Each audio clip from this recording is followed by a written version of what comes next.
it. We're afraid this. He said, okay, you report, you are the chairman of the commission. We went back to Abacha's guest house. And I reported, well, sir, the law that allowed us to conclude this election made no provision for this technical body, for your committee.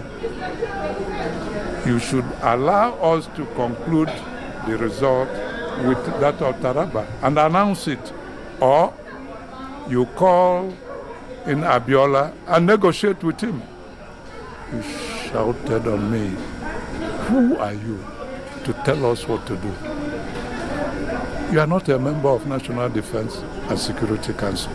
You are not. The council and the court decided you should not conduct the election. You went ahead and conducted the election, that it was illegal. You will recall, throughout Abacha's regime, his Minister for Information regarded our election as illegal. He said, well, you are not a member. Go to Aso Rock, where all of us will now take a decision. What will happen? Call all your national commissioners. That was, it's a military regime. So, because many people didn't know what, so I was to call my secretary to invite all my national commissioners to come to Aso Rock. It was David Mark. He was then the Minister of Communication, who used mobile. That's when the mobile was starting. He called myself Andrew Mana. I'm mentioning them. Called them. You all wanted at Aso Rock. We went there. Here was a full meeting. Which date was that? Was around 18 of yes, all this 18 June. When we got there, Babangida said, NEC, National Electoral Commission, what is your position on this election? I answered, I was the boss. Leadership of NEC stops with me. I said, sir, allow us just 2 minutes so that it will not be Humphrey Nwosu's decision. It will be that of National Electoral Commission. He said, okay, 2 minutes. We went to one of the rooms. He said, gentlemen, ladies and Eruku was a lady National Commission. We don't have anything to do with politics of this. They should allow us to conclude and announce whoever did not like the outcome should go to tribunal. That's the provision of the law. You know, we were talking of institutions. Allow institutions to work. Whoever didn't like it should go to tribunal.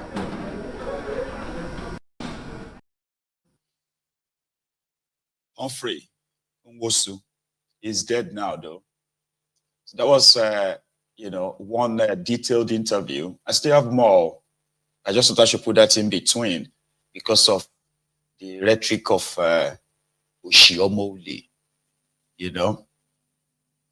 But the conversation on whether they should name a building after him or not, by the same people that honored Babangida, the guy that annulled the election itself, that they were singing his praises here and there just about 2 or 3 weeks ago. What's that? So the continuation of and those who are also defending why it must be honored and all of that stuff. Here, listen to this. There's this fact.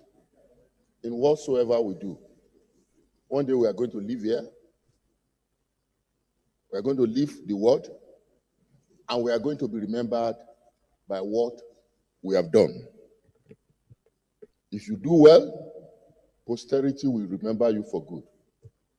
We are now judging or talking about Humphrey Nwosu. He has finished his course. Now it is left for his creator to judge him. Yes, he was here. He did his best. He conducted an election. He tried his best midway. Everything was truncated. And he was not courageous enough to speak out. There are others after him that also worked in INEC and did a lot of work there. One thing we cannot take away from Nwosu is that he tried his best. But we need to be careful. It is the responsibility of the executive to name any structure after anybody. It is also the responsibility of the executive to give national awards to whomsoever they feel is deserving of it. And we know our president now, he was a factor and he was part of those that struggled for the actualization of June 12. He worked hard for it. He worked hard for it. President Obasanjo was there as president for 8 years. He did not name anything after Nwosu. Nothing was mentioned about him. Even Yaradua was there. President Goodluck Jonathan was there. After Goodluck Jonathan, Buhari was there for 8 years. And now that Nwosu is gone, you want President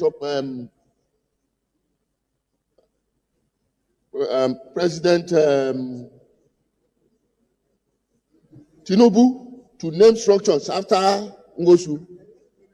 It will not happen. It will not happen. Tinubu will not do that.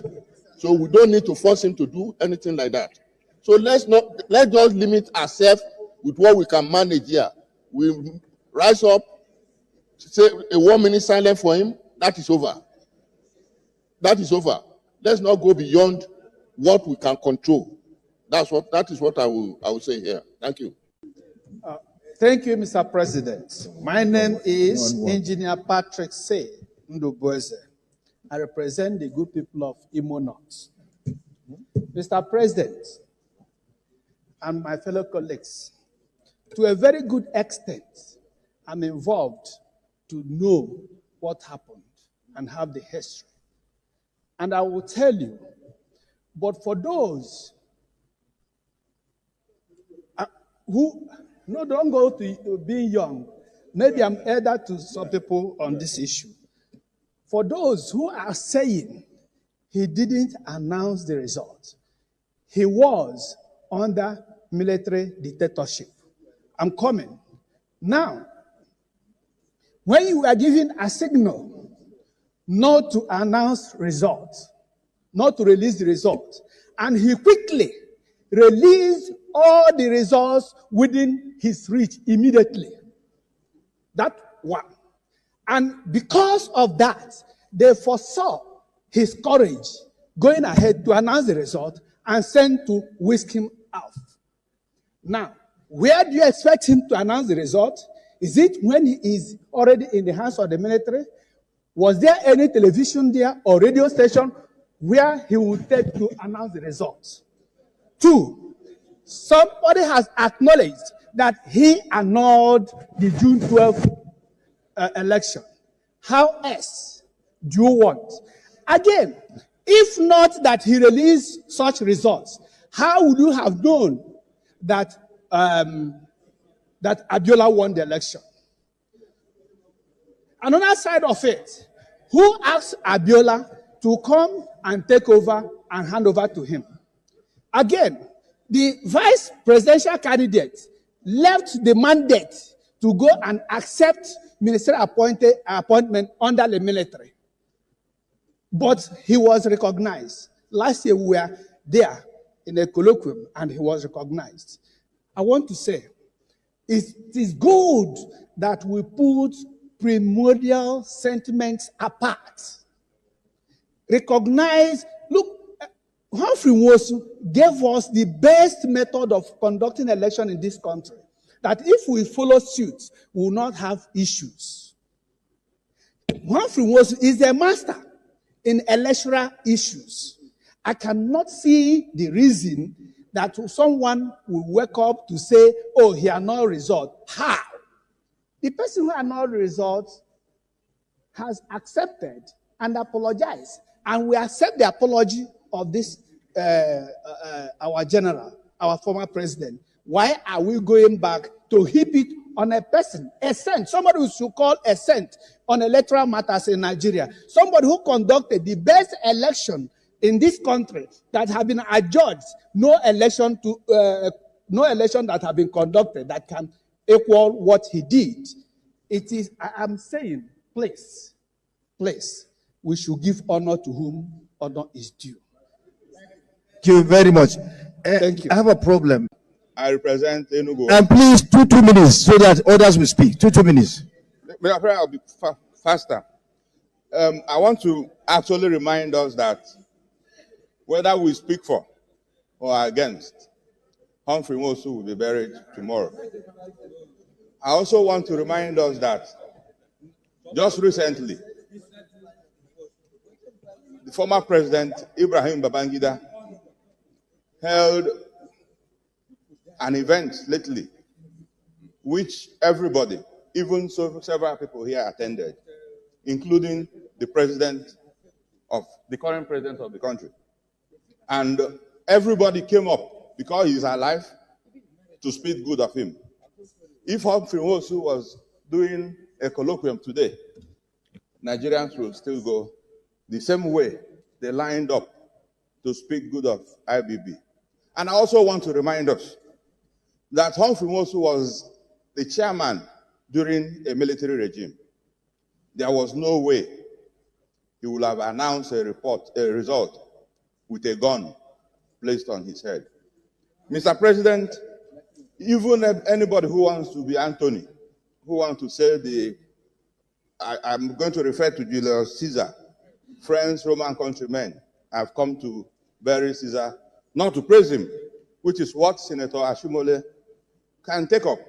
You can just bury the dead if you don't want to praise him, and allow those who want to praise him to praise him. No matter how much we speak here today, it will not remove the fact that some of us see Humphrey Nwosu as a hero and needs to be immortalized. Mr. President, for the respect of the dead.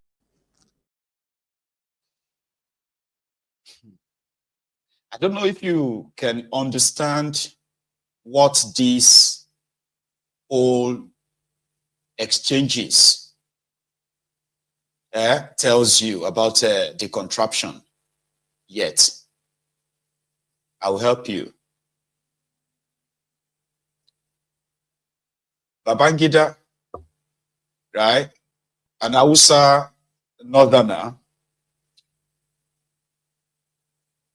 conducted an election which was led or headed by an Igbo man, and a Yoruba man won the election.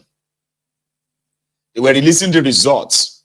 The available result already showed that MK Abiola was going to become, the first civilian president after Shagari,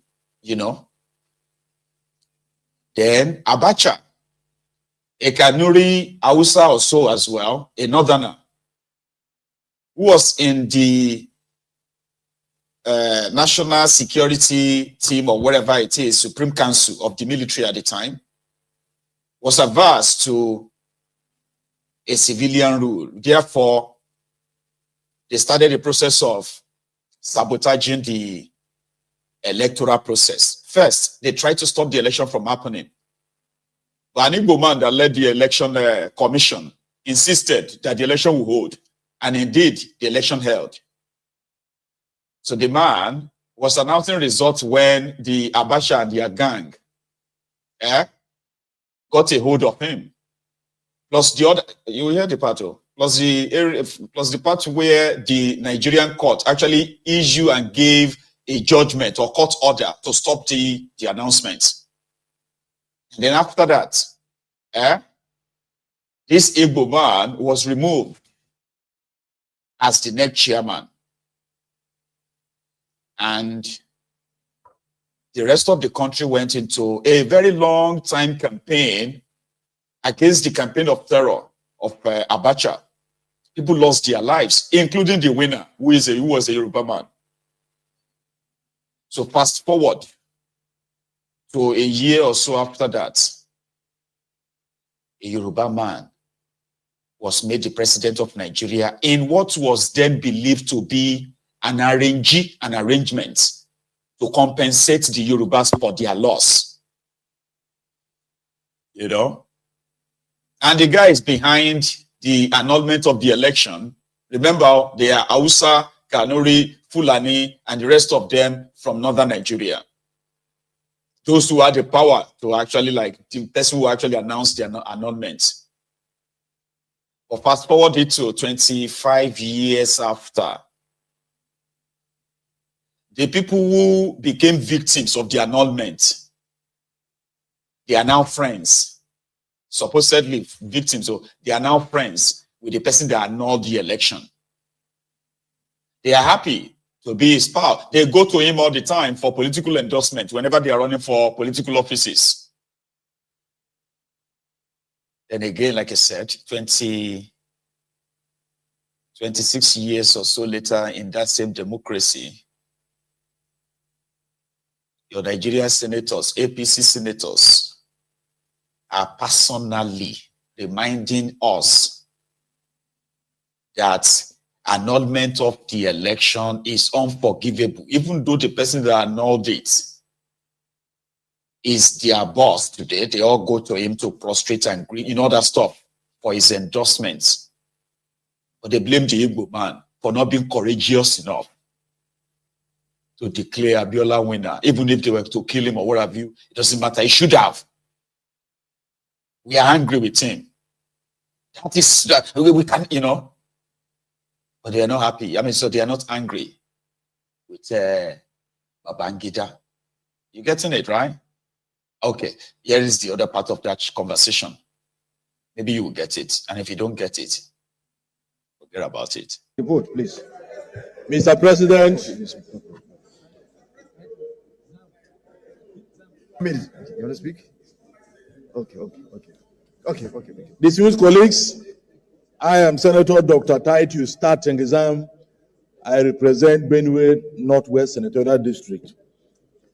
Mr. President, as you can see, this issue has generated a lot of interest, not just because of the personality involved. It is because INEC, being a very critical institution in the promotion, advancement of democracy, would naturally attract attention, either for good or bad. I want us to situate our debate in the context of national service and intellectual excellence, which Professor Henry Nwosu is supposed to exemplify.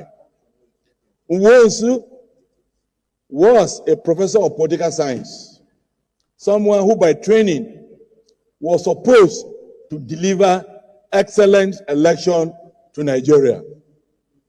Humphrey Nwosu was also appointed for national service. From these two backgrounds, he did not achieve any of them. They say to whom much is given, much is expected. A professor of political science heading INEC could not deliver result. That is how you can assess him. It doesn't matter whether the circumstances were positive or not. If it were not positive for him to do so, he would have resigned. He didn't resign, which means he stood out to do the job. So on that score, he did not succeed. Now, national service. When you are called to serve the country, what you are supposed to do is to go to every extent to defend and deliver your mandate. As far as we are concerned, this gentleman did not conduct himself properly enough to deserve any national recognition at this moment. He did not deliver. Thank you, thank you.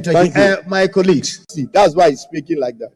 Mr. President, very distinguished colleague, this is one issue I have tried as much as possible to avoid. Yesterday, when my brother, Senator Abaribe, brought this matter up, I took up and said, no, I will not allow this to happen. Because he's about to remind me a very sad memory. And I'm speaking not along party line or ethnic or whatsoever, as I've